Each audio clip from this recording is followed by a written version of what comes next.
Merci, Monsieur le maire. Monsieur le maire, mes chers collègues, oui, nous partageons tous ici une conviction simple.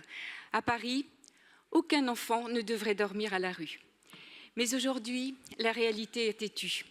La Nuit de la Solidarité 2026 a recensé près de 4000 personnes à la rue, soit une hausse de 10% en un an.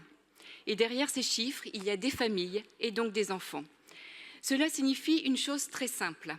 Malgré tous les efforts engagés, le phénomène persiste à grande échelle et il progresse.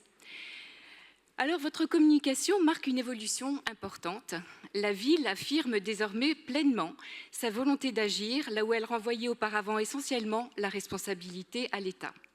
C'est un changement que nous prenons en compte. Mais parce que l'objectif est de 0 enfant à la rue, et juste, il doit maintenant être rendu crédible. Et cela suppose une méthode et un pilotage.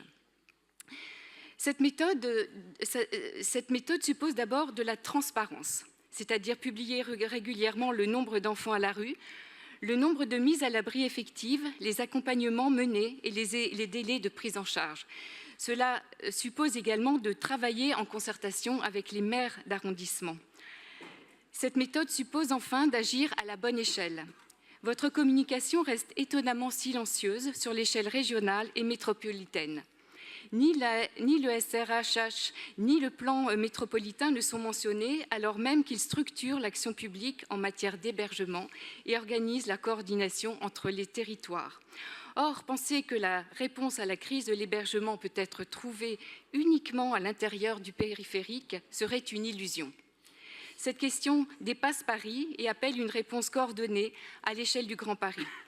Alors même, Monsieur le maire, que vous vous appeliez lors de votre première prise de parole ici à un dialogue plus prononcé avec les territoires limitrophes de notre capitale. Cela suppose enfin d'évaluer en continu les politiques menées pour ajuster les moyens et garantir leur efficacité. L'objectif est le bon, mais aujourd'hui, il ne peut plus être seulement affirmé, il doit être démontré. Je vous remercie.